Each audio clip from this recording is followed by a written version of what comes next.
preacher going to McDonald's. I think that's what I used to close with. A black preacher Ordering in there. Ordering a Big Mac. Big Mac. 2 whole beef patties, special sauce, little cheese, pickle onions. It's Breaking Bread. If you haven't joined our Patreon yet, you really should. It's pretty great. You get stuff from the road. You get extra downloads after the episode. Lots of cool content. Go over to patreon.com and look up our podcast. And we'd love to see you over there. And for those of you who have already signed up, we'll see you there in a little bit. It's good to see you again. You too, brother. Yeah, man. This is good. Yeah, how long you been it doing is the show? Good. We've been doing this show here for about 2 years. Okay. Has it been about 2 years? Something like that. It keeps growing. Okay. I baked you bread this morning. Oh, so nice. So we're going to talk about this bread baking? You can talk about it if you want. I don't know if it's still warm. You can touch it. It's your bread. You don't have to eat it now. You can bring it home. I have a bag for okay, you. yeah, I'm gonna should. I might have a little corner, yeah, but just to do it while I'm on, so I can Just enjoy yourself. Papa bread. That's some Papa. Yeah. I know. Oh my God! You should just stand in my kitchen behind me as I do it. like rappers have hype man. That's you, like bacon. I'm like, that's right. That's right. That's 350, son. Oven hot. Mix it. Mix it. Put the butter in there. It was a labor of love. I got off the road on Sunday. I had a 13-hour return when no flights were working. Everything was getting canceled. One of those, and I got in and I got it going. And happy birthday! Is it a sourdough? It's a sourdough. Very important. Yeah. Very important that the sourdough is a part of it. Right. Okay, because like during COVID, you're not a real baker if you didn't get into the sourdough. Right, exactly. All right, so because you couldn't find yeast. But just for the record, you have to know that I was doing it before COVID, and there's a lot of people that showed up and were like, "Oh, I do bread now," and I was like, "You know what? Do you? Yeah, let's see where you are as soon as we're let out of our house." Are you an artisanal breader? What do you guys got? Is it a club? Like what do bread right, people? exactly. Like, what you know what? It kind of is. Very specific bread people. There are, and they're all women in their mid-60s. Nice. So that's hot. Yeah, that's my demo. That's what they show up. They show up at my shows and bring bread and get it backstage. Let's go see the bread man. It's really true. That's a good move. Congratulations on your barbecue. Yeah, man. Holy Toledo. I had heard about it, and I was online just looking at the menu. Yeah. It's legit. Legit, man. We having a good time doing it. I mean, we started it, when was that? That was 2021? Mm-hmm. With just the 3 rubs and 2 sauces, and just kind of, just grew the brand, man. I mean, what's it called again? AC Barbecue. AC Anthony Barbecue. Anderson and Cedric. So Anthony and Cedric just... like we just kept it simple. So good. Letters. Yeah, that's good. But AC sounds like something electric or something cool. It goes together. I don't know how electric and barbecue go together, but it sounds great. Yeah. And so, but now to have the restaurant open in Century City, and we did a collab with Arby's. Like we've been popping, man. It's been good stuff. Did they give you a lot of Arby's to take home? Just the sauces. You got to go in. They give you a lot of sandwiches to taste because we did approve like the whole thing. Like we wanted to, because it was a collab, so it was our brand and Arby, so we needed to approve what the meat tastes like, what the sauces were like. We kind of did that whole combination. So, where'd you grow up? St. Louis. St. Louis. So barbecue. Yeah, big deal. Got our own ribs. There. Yeah, St. Louis style ribs. Just told people, hey. Those are not regular ribs, guys. These are St. Louis style ribs. Yeah. What is the difference? What is the St. Louis? It's the way they cut the tip off. It's like it's like you can get a with the spare rib, and I think it's you get the whole. But they cut the tip at each side and make a shorter rib, like a St. Louis rib. Right. So, and do you like spicy? I like a little bit of spice. I'm more of a savory person, savory. And interesting enough, when we were doing this project, I kind of got locked in and really found myself like in the mustard-based sauces, the Carolina style. Ooh, yeah. So the two sauces that we introduced, Anthony did spicy, and then I end up doing the Carolina wine. I call it the Carolina Gold. So it's the Nice. more mustard-based sauce, but it's that tangier energy that I like. I like that. Oh, Yeah. I love how at a time when all these celebrities are doing booze, you go meat. Yeah, that was actually, and it was a choice, like because Anthony was actually getting ready to do a hot sauce or something. He was doing a hot sauce, and then my wife and I were like entering into this deal to do some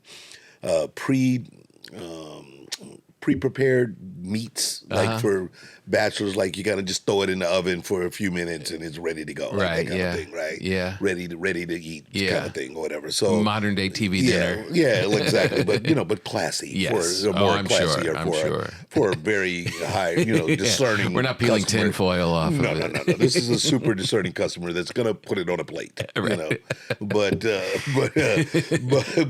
we did, and so then Anthony and I, we got to talk about this idea. The combination just seemed to be a easier flow.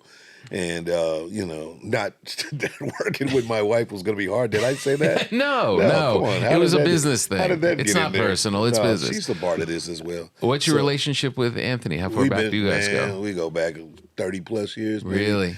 And like some of my first Hollywood encounters. This was he was the chubby guy then. Now he's all like he's slim now. Slim down, slim shady. Yeah. But like we used to be going for a lot of the same roles, and so we would see each other, became friends. Nice. Then and then we did barbershop one together, and then just little things just kind of kept just being good friends. Our mothers were friends, so that was kind of thing. Like my mom would come out here, and she liked to play cards, and so Anthony's mother was a card player, and they would like connect. And Nice. Anthony's mom is a little more serious than mine, but she get at it. But they locked in for that reason. Was your mom a good cook? Yeah, she was. Yeah. Single mother, school teacher. I just have a younger sister, 3 years younger than me. But my mom, she made great meals. She was from a small town in Missouri, so we moved to St. Louis. She was the youngest, so she would have to kind of cook, like to kind of take care of herself. So like in that, but my grandmother was amazing too. So, my mother was a great cook. She would make fun meals and experiment. Like as we were kids, she would try things that get in that old, almost before Instagram, when things were experimental and trying, and people were like, you know what, I'm gonna reduce some Brussels sprouts in a little balsamic and put bacon in it. Oh, nice. When people didn't eat Brussels sprouts at all. Remember, they were evil when we were Brussels kids. sprouts were the most evil one. They really got a good lobbyist. I thought about They really the went to people. work. Yeah, the lobbyists for Brussels sprouts and cauliflower, they earned their money. They kind of came in and they was like, look, throw some bacon in it, put some little, reduce it down a little bit. Balsamic. Guys, and this thing can go. You're gonna watch it. Oh man, when I was probably 6 years old, my mother made me eat the Brussels sprouts that she made, and they were so bad. And I had a garbage can that had football players on it, this metal thing, and I went into my room after being forced and just filled it up with Brussels sprouts. I just puked all over. It was so bad. Just to think of them the way they used to be. That's so sad. Yeah. But they really, I don't know if they changed the flavor. Or... These modern day Brussels sprouts, they have no idea. They don't know the journey. They really don't. That they've been through as a vegetable to be a part of the American dining experience. What did your mom do for work? She was a school teacher, so she taught elementary, so third grade reading specialist. So so like third grade, fourth grade, like that. Did you go to the same school? No, when I was younger, my mother always we were in the same school district, but she always kind of wanted not to like teach us. Like she did at home, of course, but she like made sure we went to a different school, or she worked in the district where she can get to us, but not where we had to be with her every day. So. Right. Were you a a troublemaker as a child in school?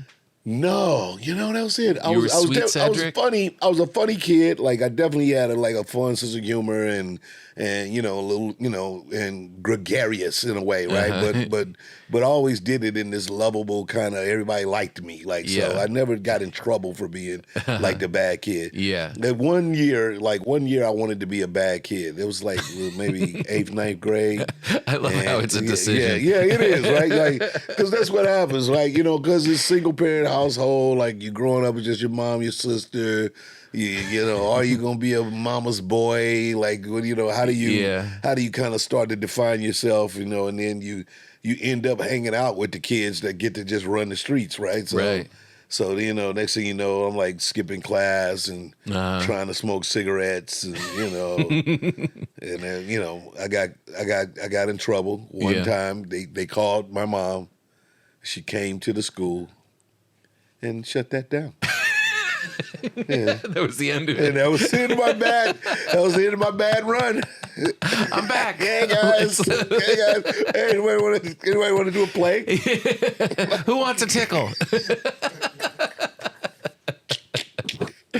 And I was like, no, I was no longer like I didn't. And that's thank good. God I couldn't stand cigarettes. I couldn't take it. So I don't know. I was like, I was forcing myself to do things. Yeah. It does. Isn't it funny how you can be young and it just doesn't? It's just not a natural fit for you.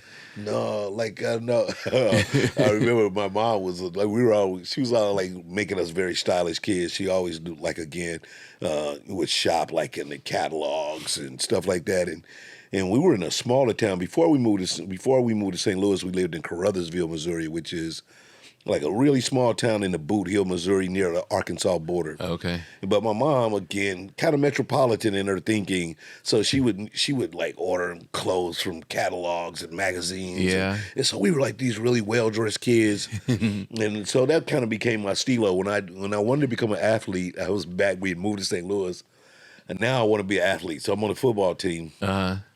And but again, no dad around to really kind of give me the game. Yeah. I show up with stylized. I got like custom socks, and I've got the wristbands. Man, that coach saw me coming there, and he was like, "Oh, you're a pretty boy, huh?" Okay. All right, pretty boy. Oh, no. It made me the tackle dummy for the linebackers and the linemen. I had to run in place while they just literally came out of three-point stand and just got they just got to lay me out. My mom happened to be coming to pick me up that day and saw it. Oh. And that was it. She pulled me out. She pulled you out? Pulled me out of the football team. Mama's boy. She just couldn't see it.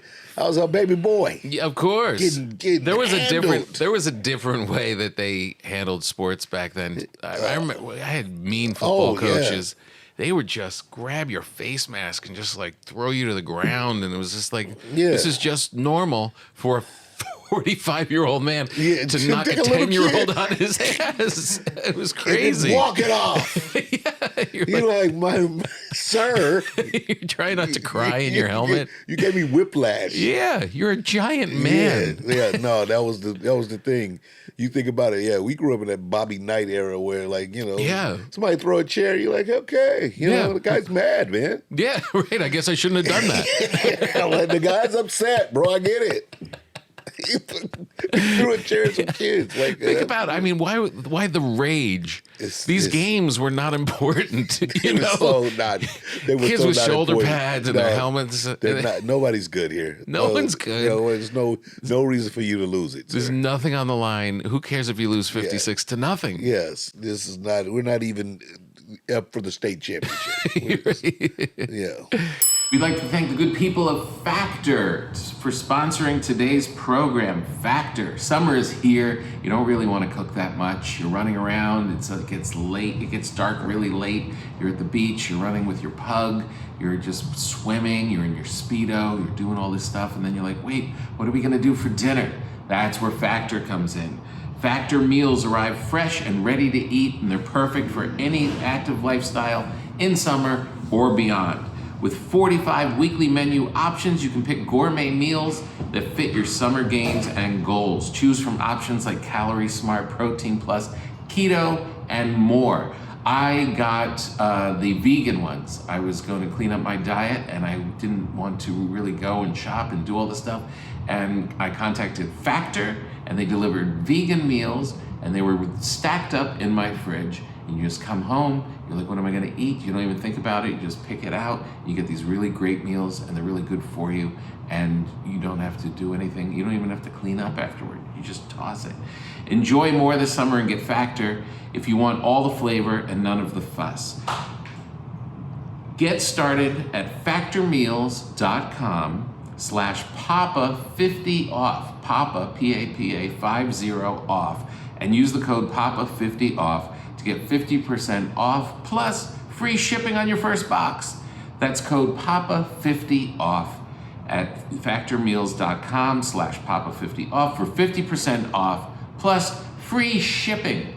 I really like Factor. You're gonna like them too. Factormeals.com/Papa50off. This episode is also brought to you by IQBAR, our good friends IQBAR, our exclusive snack and hydration sponsor.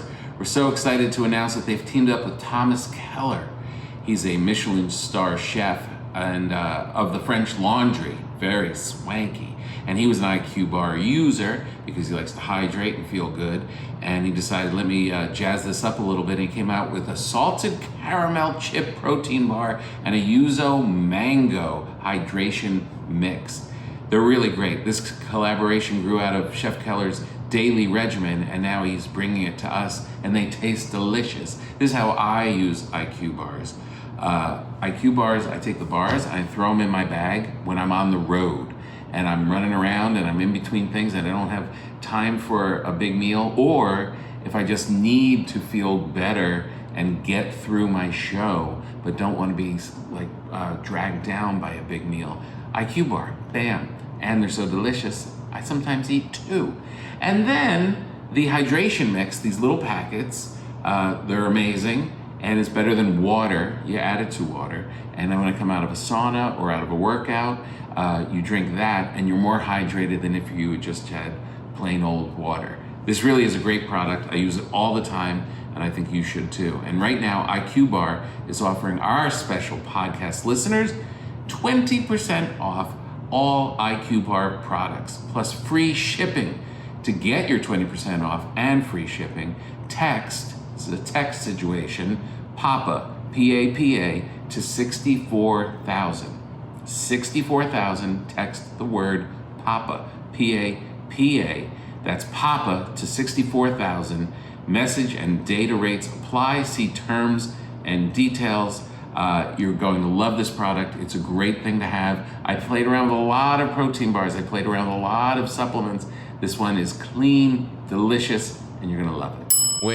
When you were a kid, was there a moment where you did something when you used your funny that you remember? Like, did you, like, where you actually were consciously, oh, I made that class laugh, or I got out of trouble for that, or? You know what? I do. I'm trying to remember.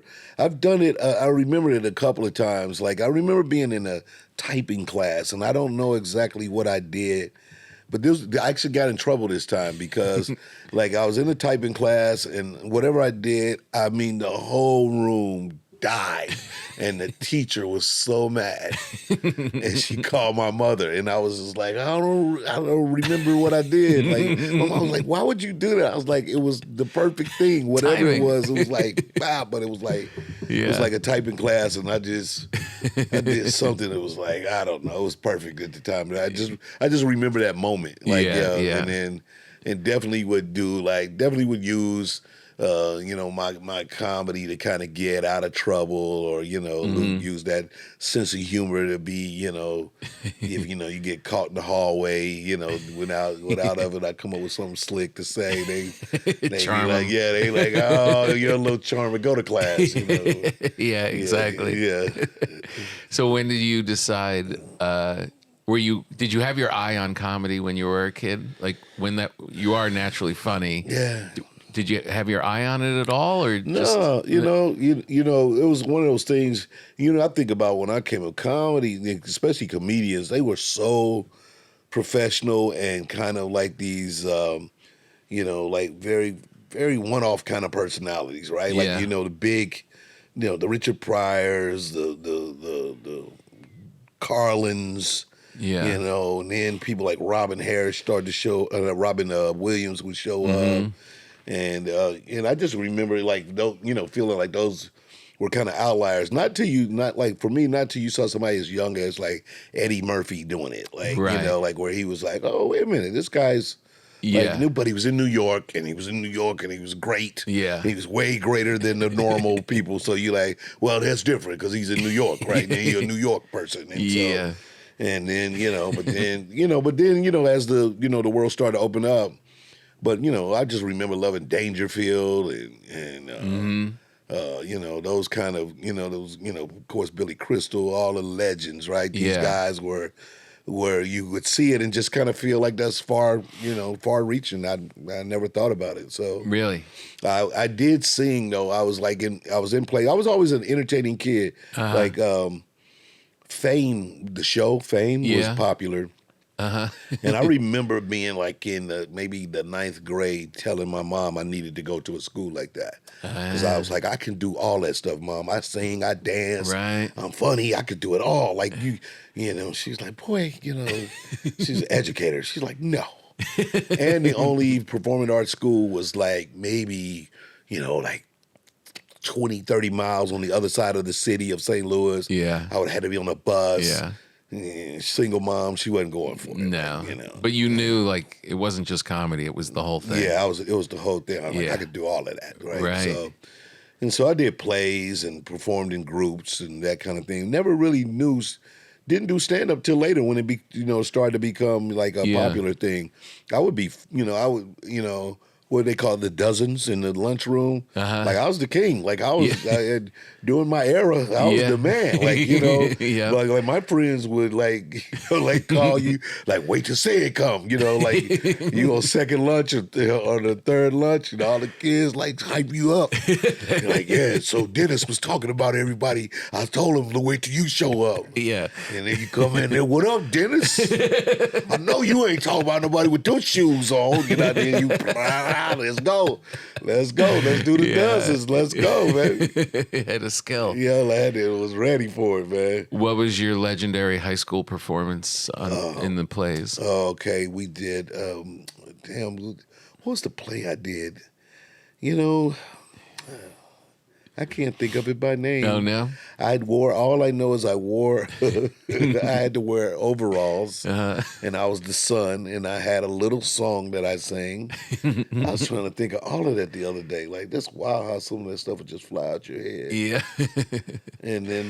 but you were the guy, were you the guy? No, I was like the third guy. I was like the third guy or something. It was like this kind of worker song, working in the yard. But I did it funny, and I had some overalls on. That was it. Always But then funny. my big thing was, I know one of the big moments was I was in a little group, and we were singing, and I was in this group, and I sang on stage, and that was when that's when the ladies. The ladies came in, and it was a song like it was a Ray Goodman and Brown song. I don't know if you know this, but it was like, sometimes it seems like I just can't get close enough to you. Oh, boy. But I used to do the bass, get down, Billy Brown. Nice. Because I love you so much. Nice. Seem like I just... Yeah, that was it. The girls and are the girls all of a had sudden the paying deep voice, attention. This is better than football. You step out, girl. You had to have the moment, You had to have the, girl. I walk down the halls and see your face. Back up behind you. Whoa. It was the one dude. It was the dude named Gerald, though. He was the light-skinned, good-looking dude, and he sang the high notes, of course. Right. Of course, my little low voice moment was over pretty quickly. because he come in. He come in with the falsetto, and he's like got the hair and all the girl. Like, oh my God, girl! You're like, I see why groups don't make it. Throwing your overalls in the dressing room. You mix it up. I didn't want to play with the overalls though. But that's funny though. I've been thinking about how all these old groups they never make it. There's so much jealousy. Yeah, of course. The lead singer taking it all. It's so funny. Stop it, man. So where do you first end up doing stand up? Was it in St. Louis? It was in St. Louis. Yeah, but I was working.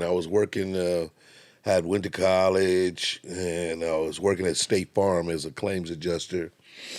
And the original Jake, get down, baby.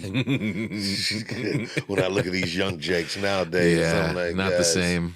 Guys, y'all didn't have to really deal with it, man. Like, we had to deal with it back in the day. People have an accident, they'd be like...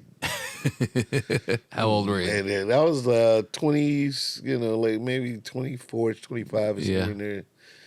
Yeah, that kind of first official job out of college. Mm-hmm.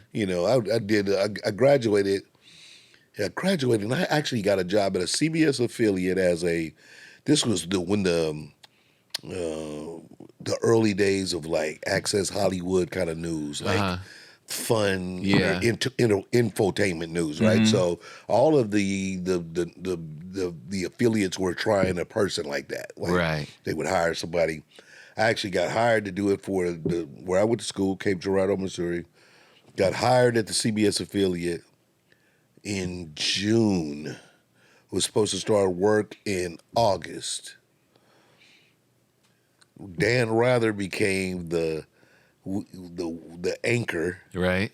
I remember it was sold the national anchor. He was getting $18 million a year, and all of the affiliates had to contribute like $20,000 to $30,000, and my little salary for that was going to be like $19,000 starting. This affiliate gave that to Dan Rather, and I never went to work. No. I saw Dan Rather. I ended up doing an event with him maybe, years later. And I told him that story. He was like, that was the most money in the world. And at the time when I got it, it was. I remember somebody getting $18 million was ridiculous. That's crazy. So I wanted to be a newsman, but I never got to. So that job ended. I never got it. I ended up going to St. Louis, working for Best Buy. I had a paper route. I was doing the Wall Street Journal. I sold fax machines. Jeez. And then landed at State Farm. So that was it.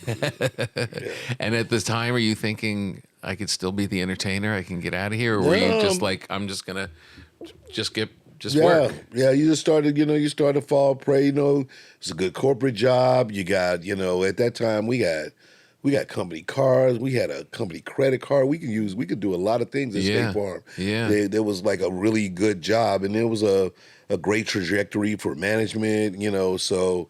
And again, I was using my charm. I wasn't a good claims adjuster, but I was like fun to be with. So, like all the other guys that were like managers or supervisors, when they try to pick somebody that like all right, cool, because they would go on these trips, these retreats every year, like 4 or 5 of them, right? And they were like, well, who you want? You want Bob or you want Sid? So, so they moved me up, saying, hey, we're going to make you a regional so you can go with us on the trips. You're like, nice. All right, cool. I'm like, I got files on it's people probably still in a rental car to this day. I was the worst guy. I was not just doing my job. Just being friends with everybody. Yeah, I was just like, hey, man, sure, bro. Like, people come in for prom. Hey, man, I think I got a scratch on my car. Got it. We'll put you in a Cadillac for the weekend. Let's go.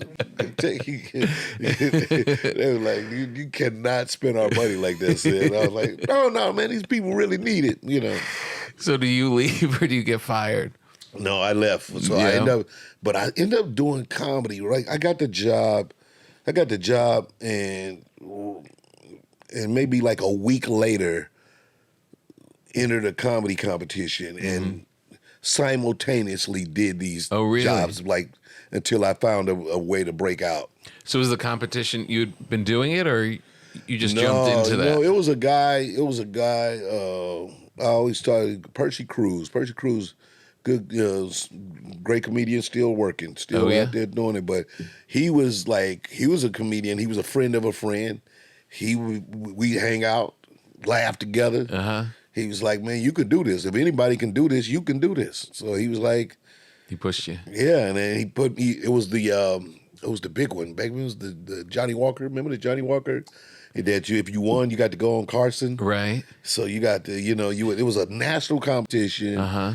And it started out with you start out with all rookies, and then professionals could get in on it. Like as it got higher up, right? Right. Because you had to win this big competition nationwide, and then if you won it, you got to go to be on Carson. Yeah.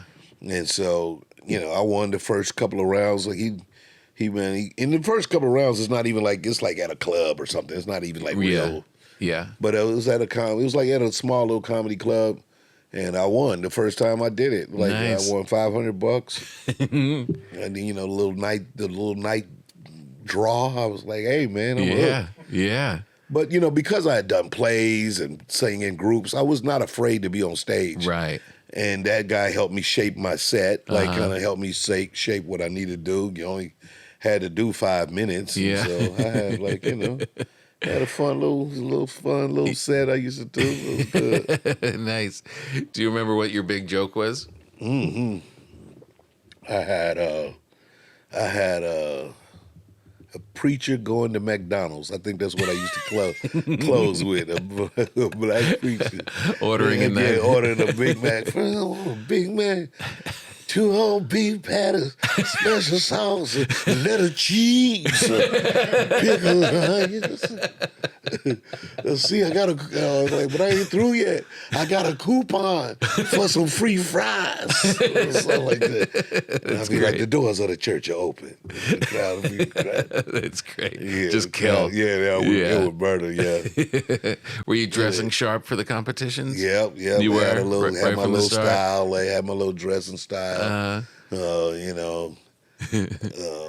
Always like because that was how I was raised. Like my mother always had like our clothes was a thing. Yeah. I didn't add the hats though. I started wearing the fedoras in high school because it was some older group of guys. It makes me think about those old movies like in the 60s when the kids were like, they were the cool kids. Like we had a group of guys that were, when we were freshmen, they were seniors, they were all like super well-dressed dudes. Like, Yeah. And, you come to find out they were thrifters. They would go to the thrift store, but they would have the cool sweaters on and hats, and long coats. And so me and my crew wanted to be like them. So like by the time I was a senior, that's just the way I dressed. Shoes, hats, clothes, ties. Nice. Like that was just the way it was. In school? In school. Got to wear this nice sweater. Got to have on some cool penny loafers. You got to nice. Starch your jeans. Everything was about to drip. Yeah, amazing. We do a thing on this program called an uncomfortable moment. I feel like this is a good time to do it. It's already uncomfortable, just the fact that you announced it. Well, Tommy got weird. Well, look. Are you touching me under the table? What is going on? What is that I feel? Is that Fatisse? Look, we've known each other, somewhat, just in the comedy world, and I feel like we've always been friendly when we saw each other, and so I don't want this to make anything weird. We evolve as artists, right? You have some stuff that stays with you your whole career, and then you kind of grow. Yeah. And I just wanted to kind of show you this, so if you see me out in the clubs or whatever, you don't get like bumped by it. I've been, I'm losing my hair. Things are changing a little bit, and this is how I'm stepping out now. Oh, I like the swagger.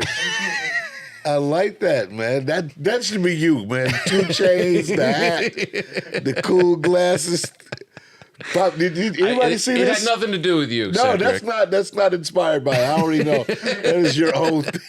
It's completely your own thing. I'm looking at it, going like, I could use that look. It's actually kind of cool. It looks so funny. I look like a totally different guy. I mean, you do like the guy that's gonna come to town in Boardwalk Empire and try to. You know what's funny is I was telling Rachel before that I wear fedoras all the time, but I've never worn one on stage. Oh, you really? Like I wear them like in New York when I'm just walking around. Yeah. But I love the look, but it was I never thought to bring it on stage. Yeah, I started doing it on stage, and now I notice like everybody kind of rocks them, but it was something I did very early in my career, like wearing the hats on stage, and then, and you know, of course, you got to kind of like keep your cool because you get hot up there. Yeah, and, you know, you wear those felt fedoras, like you can be sweaty. yeah, exactly. But so I like, but it became a part of my kind of like identity, signature look. Yeah. So then I was like, okay, cool. Yeah, you were smart to do it. I want to tell a quick little story of how lovable Cedric is. I was on, every once in a while you get these comedy flights where you wake up and you're in some town and you wake up at early, you catch that first flight back, and it's just like, oh man, you know, no, you're usually just on your own, returning home, 5 o'clock at the airport, and I got on the plane, and it was a comedy flight. It was like Maz Jobrani walked on, and then a couple other comedians came on. I forget, maybe Sarah Tiana was on, and comedians would just like start to drip on. And it was like, and everybody who was there like early in the morning, just the regular people were like, oh, hey, I recognize you. And, oh, yeah, oh, I think I know that guy. And it was like 4 or 5 comedians. And everyone was just like, yeah, this is funny. We're all comic. And then you got on last. And you walked on, you had a tracksuit on. You looked just color coordinated, head to toe. You walked on, and it was Cedric. The whole place was just, not the comics and the regular people were all like, now it's a party. You're like, good morning, good morning. Like the mayor got on. Good morning. He was completely like comedian. No. I remember that. There was some weird little, maybe out of Michigan or something, where everybody had to like kind of, you meet up and it's like, boom, hey, where you coming from? Oh, I did this place, I did that. Yeah, exactly. Because I noticed like whenever you leave Michigan, like it's that one casino you can do that's like an hour away, and then you can if you go somewhere in Ohio, you gotta come back to Michigan. Like everything is like all these comedians trying to get home. Sure. Like, we're all like, first thing smoking too, baby. I'm out of here. Like whatever it is. Too funny. Are you ticklish? Yeah, and to a fault, actually. It's so bad. That's why I don't even say it out loud. Because like my cousins, I had an older cousin who used to tickle me too. I peed on myself. Like that was their thing. And so I'd stop like even telling people I'm ticklish.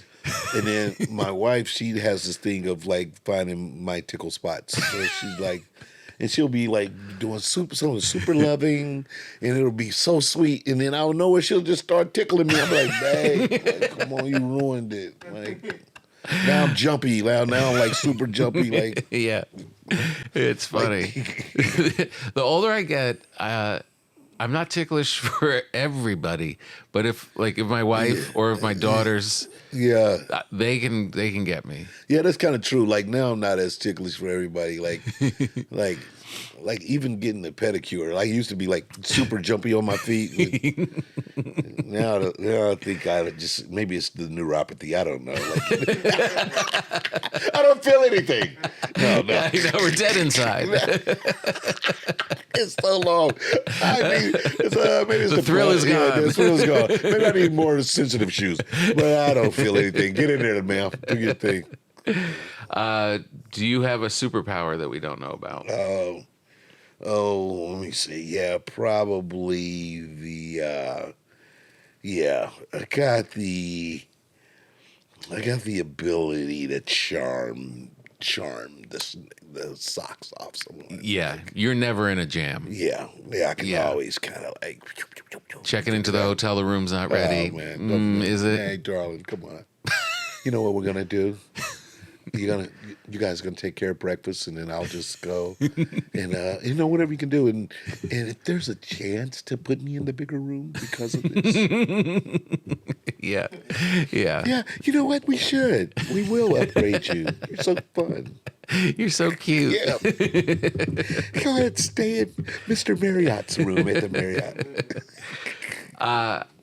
I love it. It's complete history, comedy history. But I have to admit, I'm not sure exactly how it was all put together with the Kings of Comedy. Oh, yeah. And I'm sorry to ask you a question you probably answered a thousand times, but as much as I was, what year was that? 95? Well, it started in 90. We started in 98. 98? We didn't shoot the movie till 2000. Oh, really? Yeah. It was that late? Yeah. Wow. Like so. So how who did you know and who didn't you get introduced to? So I knew all the guys. So we'd all kind of like performed with each other at different spaces. And the guy, Walter Latham, was this promoter. And he would do all of us individually at the times, right? Got it. So DL and I, we had hosted this show, Comic View, for BET. Yep. DL was the first host 2 years. Then I came in, I hosted maybe 1 year or 2 years. I think I hosted 2 years too. And then the guy, so he would take Steve out, and then he did Bernie separately. And then he did me and DL together 1 year, like as this the host of Comic View. We were together, and we would go and we do really nice theaters, big rooms. You know, 4,000 to 6,000 seats. So that was great. And then he did Bernie and Steve together in Dallas, like in a big, like a 10,000 seater or 8,000 seater or something, where he wanted to see if the idea worked. And then he put it together. And then he called us all. And then he called first. The first one was just me, Bernie, and Steve with Guy Torrey as the host MC. Oh, really? And DL wasn't on the first. He wasn't on the first run. And so we did arenas. Really? So it was just him kind of really experimenting with this idea of like having like kind of all your favorites there at one night. Yeah. And then Steve and I were doing the Steve Harvey show. So we had like a TV show. Right. And it was like, and you had the Kings out there, and it was just kind of working. Bernie was like, he was just a rocket on his own at that time. He was just on, like he was just like a guy you couldn't even hold down. He was actually doing his own shows.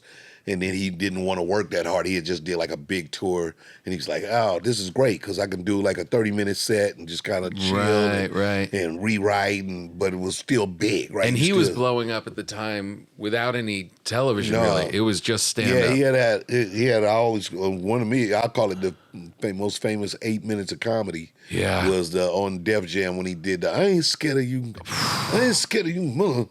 Oh my God! And he just blew up, and so he was like the man. Like that was insane. That was so powerful. To this day, I could watch that. If you told me I had to watch that every day, I'd be so happy. It was just amazing, especially when you get the lead of the people who were suffering before him. Oh yes, when the people were bombing before him. It was funny. I always tell this cool story because I'd actually had lunch with him. Maybe it was the day before, and it was my first time doing Def Jam, and I was scared to death. And I had lunch with him. And we're in New York, and I love to say this because when I say lunch with him, people think it's Cipriani or we're at we were at Sabaro's, and so a slice. Kids,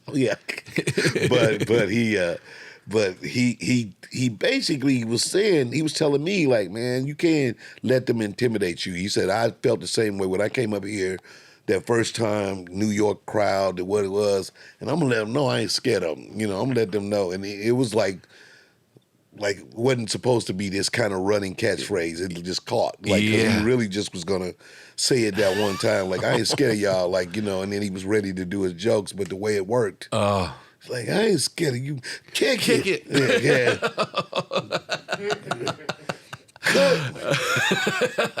Oh, heavy strokes. Hung low. Oh, my God. What a moment. Yeah, but that's classic, man. God, so he was powerful. Yeah, and then he was like that on tour. So like on tour, he always had all these catchphrases. He was like, "Yo, that's what he was like. I like to be in the hammock." And he's like, "What's the hammock?" He's like, "You go first, Because Steve was headlining the first tour, so he like, I'm in the hammock. Y'all two big comedians holding me up. Like no, you Bernie Mac. He's like, I'm in the hammock. I'm in the hammock. That was the beauty of that, though. It was the balance of you all was so great. Everyone had their own the thing. style, It wasn't. Did Ego get involved or no? At the end. It was always kind of at the end. It was like we toured 4 years. And about after we shot the movie, after we shot the movie, right around that time, that's when the money had started getting outrageous. The tour was really crazy. We were like selling multiple shows. Like we would come in, we did like maybe 4 United Centers, like like the United Center, like 4 times in a row, the MCI Center 3 times. You coming in, we like, so it's just like crazy, and we're all like, and so the ego started coming to play, never for me, but, but, guys would, Did Steve always close it? No, he switched on the second year, because he closed the first year, and then the second year he went to MC. Which was great. That was, like he does with all the TV shows. He does. His hosting ability is, even when he had his own club in Dallas, he would really be a great host. Yeah. And so, but I think the ego had him go last that first run. Right. He's like, I got the Steve Harvey show. I got my special. I got to go last. Like, all right, bro. And at that time, so I went first. Yeah. And then Bernie went in the middle, but Guy would come out and warm up the stage and do a set, and so I didn't go out to like an empty crowd cold. Because it was an arena, So but Guy would do his thing, and then when I come out, that was the beginning of the show. Yeah. But I remember I was like that young hot fire. Also, when they start doing an intermission after my set, I was the first one. And they would literally do an intermission after me. Oh, really? After how long? How long a set? 30-minute set. I was on fire. I used to just come out and just throw bombs like, it was like, yo, we need a break. Like, yo, my man, you wild with it. Like I was like on one back in them days. Man, oh man, so that's good. So in 4 years total. Yep. So like 1 year after the movie. Yeah, and then we did like one like half, and then you're all too big. You got to go off and do your own thing. Well, we couldn't keep it together. Yeah, Bernie got a show. Bernie got a show. Milk and Cookies became a show. Milk and Cookies blew him up. Milk and Cookies. looking at me like I'm short. I know what that look is. I'm short. Don't look at me like I'm short. Well, Brussel move. When you think about killers. Like this killers, so politically incorrect, like the rest of that joke, like you could never do that joke. Yeah. And we were talking about that the other day. Like, what would Bernie Mac be doing right now? Like, the world's so sensitive, and he's like, I'm sure he would, he would adjust. He'd find his way around. Yeah, he'd adjust for sure, but still, it would still be right on that edge somewhere in there. What you need somebody to be out there like, yo. Was that his passing a shock to you, or did you know that he was fighting anything? Or no, because I had talked to him a couple of times. We'd stayed in touch, and matter of fact, we were actually trying to figure out how to do another run, and everybody had kind of cooled off. It was a few years later before, and so. We were all trying to figure out, and that's when I knew he had some kind of illness because he couldn't fly. And it was like, all right, cool. So we were like, all right, touring it up where we had the tour buses out, do a run, let him go home. It was cool. Right, yeah. Because it was a breathing thing. It was something to do with his lungs. I'm not really sure. So, yeah. Jeez. So sad. He's a young dude and I know. Dude. Oh, and he was just really. He had his first film, and he ended up doing he was able to get some really good movies in too, like the baseball movie and the movie. They just on Instagram was fun with the him and Sam Jackson as the soul singers. Oh yeah, it's a small film, but if you go back and see it, there's so many wonderful jokes in there. Yeah, of course the Oceans movie where he finally got put on with the big boys, the big budgets. Yeah. I remember seeing him in an interview talking about how he can act. He's like, Yeah. you don't know what I know. I can do this. Yeah. So yeah, he kills it. So Yeah. Man, oh man, what a loss. He was so great. No, Such a good one. We had a funny movie too that I sold to Universal with All of Us again. Oh yeah. We never could get it made though, but it was like they had bought it.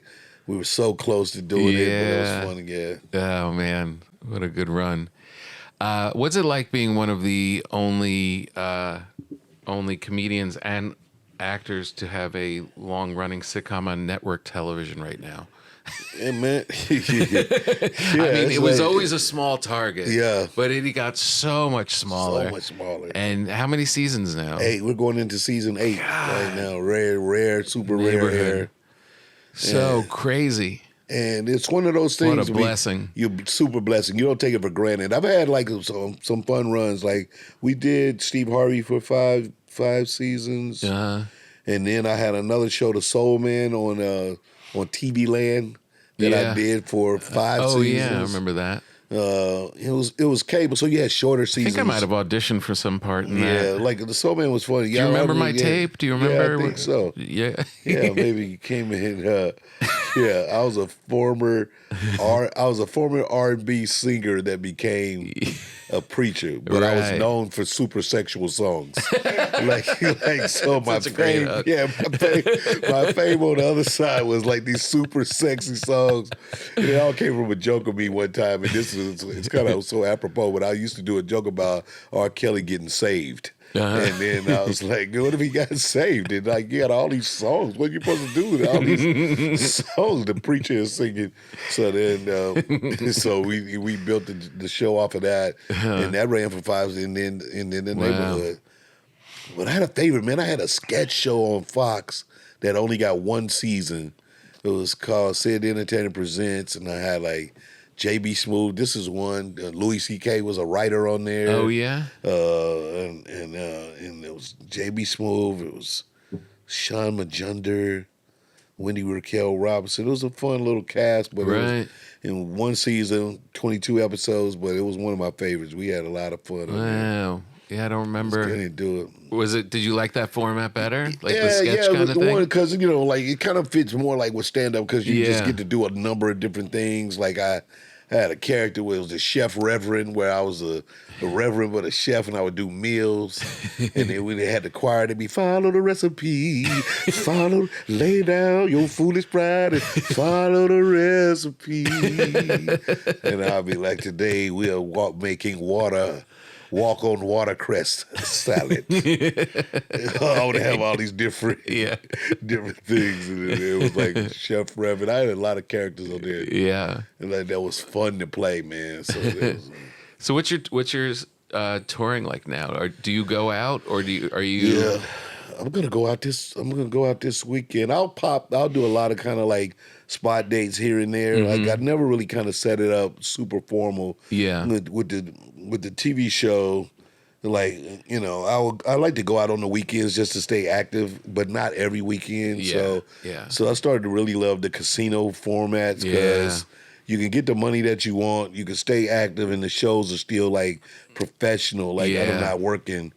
Now, every now and then, I'll do a club, you know, where I'll go. Like this coming weekend, it's a club in Birmingham. Oh, yeah? The Star Dome. I'm going to be there. I'm going to do... Legendary. Yeah, and so I'll do 4 shows, you know, 2 Friday, 2 Saturday.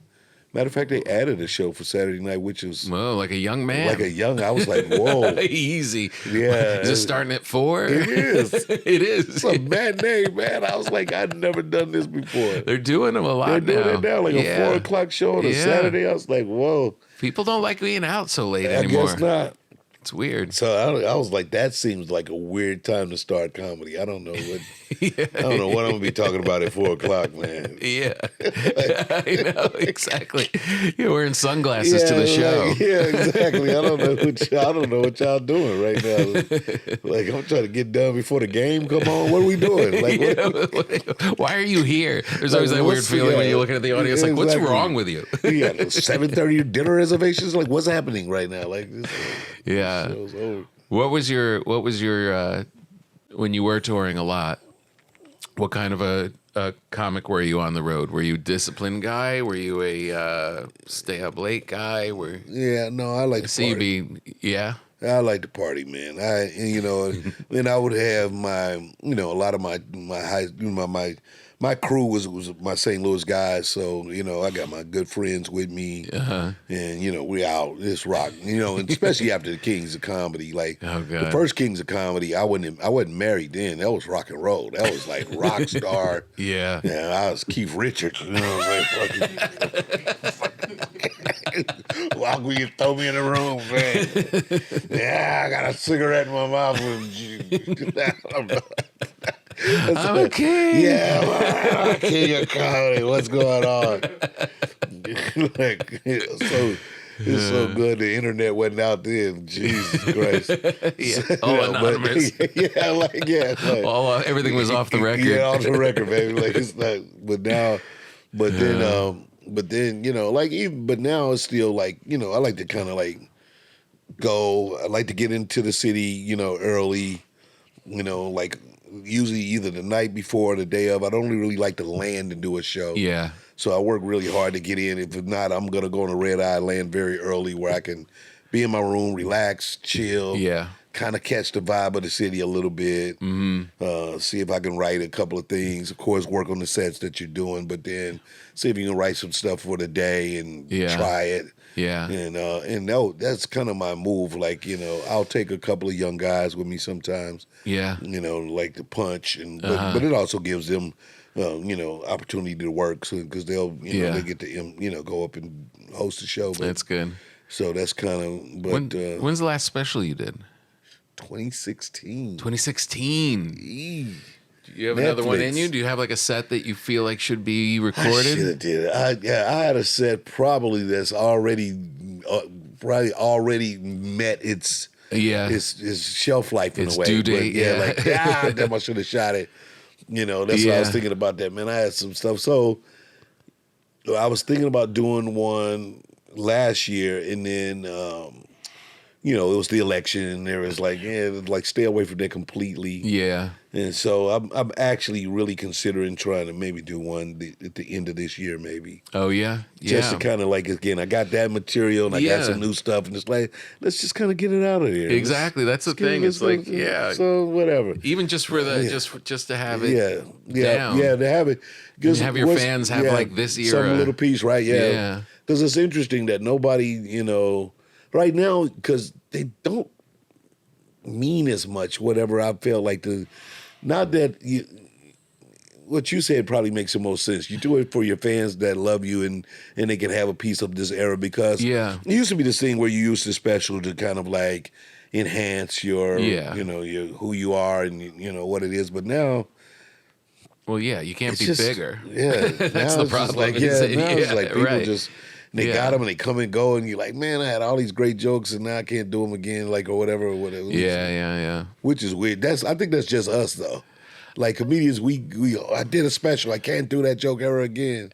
I know. This is the ongoing debate, and then you run into fans after the show, and they're like, "You didn't do the bit. What happened? I love the bus bit. Why didn't you do the bus bit?" And you're like, "Well, it was in my special." They're like, they just go blank. They're like, right. Yeah, but we love you, and we love the bus bit. And then and then you got to think, like, in any, especially now with streaming, people don't watch TV by appointment, so you'll have probably 70% of the audience never even heard of the bus bit, even so you have your fans that come. No kidding. But in a live show, you can almost bet that the majority of the people haven't heard the joke that you think is so big. That's right, exactly. Because it's so many people. Like people just don't watch TV like by appointment the way we used to, where you kind of knew like everybody knows pretty much the same thing at the same time. Like when Michael Jackson moonwalked, we all saw it. Right, like, all at once. It's the thing. So, but but music is like that. Like bands, you only want to hear the old songs. I know. Comics, give me the new jokes. Yeah, give me new. And there is something to that. There's give me the fresh and it's a surprise. But I know just from watching my favorite comics. Yeah. I love when I see a bit that you're like, give me the one I want to see it set up and I want to feel it, and exactly. When you're on vacation, do you like to sit on the beach by the pool on a lounge chair, or are you an active guy running around getting paddle boards? No. I am, I'm more like in the shade on a lounge chair, like it's chilling, cool, looking out. I want the super luxurious life on vacation. Right. Like I'm not a, no activities. Yeah, I will get in the pool. I will I'll do one light hike. I'll do it if we're in somewhere really picturesque and beautiful. Like I might try something, but but I'm not a big. But I do like the forerunners and you get a jet ski. I'll jet ski a little bit. I'm not a big water man. Me neither. I don't trust the ocean, man. I was down in Turks and Caicos one time, and I was in the ocean. It was night, and some people we're all hanging out, and it was like, "Come on, let's go get in the ocean." I'm like, "All right, cool." And I'm like, and something nibbled at my foot, man, in the middle of the night. I'm like, I'm good. I'm out. I'm good. I'm cool. Do you have any recurring dreams? No, not anymore, man. No. I remember younger, I used to have this kind of a recurring dream where I was a famous singer, and I would be on stage, and I can just always see me reaching down, and I either believe somebody pulled me off the stage or I fell off the stage. But every time I would wake up right when but I would do the same thing all the time. Be in the front, go down and sit down, and I reach out. And this is before you? Yeah, when I was famous. I was coming up, but this was a dream that used to happen a lot. You like being famous? I'm not mad at it. You know what I mean? Fun. It doesn't bother me, man. You're out and it is a lot of photographs and kind of giving yourself to the public, but I'm good with it. Yeah. Yeah, I don't walk around with bodyguards and stuff like that. Yeah. Unless I'm at an event. If I'm doing a big event and you need crowd management, whatever. Right, but in general, you catch me at the airport, dog, come up, say hello. I'm not. That's good. Yeah. What is an 80-year-old version of Cedric the Entertainer going to be like? Oh, wow. Is it a chateau? Is it am I on Lake Como? I think I'm in Lake. Oh, yeah? Yeah, I think I'm got a nice villa. Espresso. Yeah, I'm sitting out cool. I got a sweater. Over the shoulder. It's got a big dog. I got a big Newfoundland hound or something. Yo, that's nice. yeah, just relax. Name Ollie. Name him, Ollie, come here. Big. Big dog, relax. Wife's there, and kids and grandkids. I'm chilling, man. It's good. Got some fine haberdashery on and living. How many AC barbecues are around at that point? Are you like McDonald's at that point? Yeah, we're crazy with it. By that time, by 80, it's AC barbecues all over the world. It's these people oh man, is this yeah, we're just doing it. Space sauce. Yeah. Are you on the moon? I know. I went to your. We just came back from Saturn, and I saw your AC barbecue. Yeah, we had it on the space station. You were just there. It was so good. Thank you. We do the freeze dried one. Final question. It's your birthday, and you get to choose what meal you're gonna have. Oh. It could be in the house. It could be out of the house. What do you like? Wow. I'm man. So this is my birthday. So I kind of, I love pizza. So I'll probably have a pizza come in, and then I like my wife's cooking. I let my wife maybe make some cool she'll do these salmon nuggets with grits and some collard greens or something. I love cornbread. I'll just probably have a bunch of stuff that didn't go together.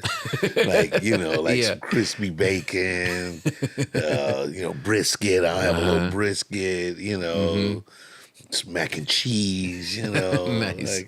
Like, Brussel sprouts? Ooh, yeah. not so much. You know what? Let's not get carried away. My big thing now is charred broccoli. I like it charred. Oh yeah, little, you know, with little burnt ends on it. Yeah, a little oil, just a little bit of oil on there once it is. Maybe a little chili flake and a little garlic. Like, a little crunch. What are you gonna do with my bread? Oh, this is gonna be. You know what? I'm gonna slice that up. I'm gonna grill it. Probably kind of grill it. Maybe put some eggs on it. You know, nice. like that's gonna be an open face. I'm gonna open face that bread. A little toast. Yeah, a little toast style. Nice. Oh man, that's great. We had someone on recently who was very skinny and hated to even give them bread. Could they even eat bread like this? I doubt it. Some people's like, "Oh, thank you so much." It's probably in the trash on the way I out. haven't had a bread since. I don't eat that. Is that bread? You know, it's no gluten. It's sourdough. Well, maybe, you know, but there's a crust on there. Like people can't eat anything like that. The worst. Thank you for doing this. It was nice spending some time with you. Glad to do it, brother. Yeah. You're always good. You know, always good seeing you. Yeah, likewise. Always good dude, man. So yeah, good. I would love. I'm not your manager, but I think a Cedric special would be okay. Nice for the public. All right, I like that. That's encouraging because I was thinking about it and I was like, you know what, I'm gonna put it together. And I just told my team, I was like, man, guys, start bringing me. I need to record myself now because I'm just gonna be trying stuff and. Yeah, exactly. I got some dates kind of lined up. I'm gonna take a break though. I'm gonna go and kind of take one of those. I ain't never really done one of those kind of help mental things where you just step away and try to put the phone down.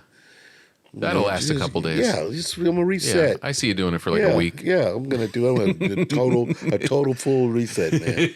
Yeah, and of course you come out on the other side completely crazy, wired. Right, exactly. Book me some dates. I gotta get out of here. Whenever I slow down, I always gotta go. Yeah. Whenever it's because in your mind it sounds so good. Yeah, you do it, but once you slow down, I just cannot. I am not. Jasmine, you'll know. I cannot stay at home. No, I know. She'll be like, she'll suggest, you've got these offers and we don't think you need to do it. But, I'm like, no, that's my man. I'll take everybody my guy. Like, that's my dude. I'm doing that shit. Well, that's the thing. Comedy is the most fun you can have. No, for sure. It's the most fun. And you can take time off to... You go in the lounge chair and you do all this other stuff, and it's like it's not as much fun at the end than getting off stage. You're like, and even when you vacation, you're like, all right, cool, 2 days of kind of chilling, doing it. And you're like, all right, that was fun. That was good. Let's go. Let's go up there, man. Let's find me a crowd somewhere. Right, exactly. Is there an open mic somewhere? Let's get all these people, gather them around. Well, thank you, Cedric. This was great. Brother, big up, man. All right. We got it, kids. I'll holler.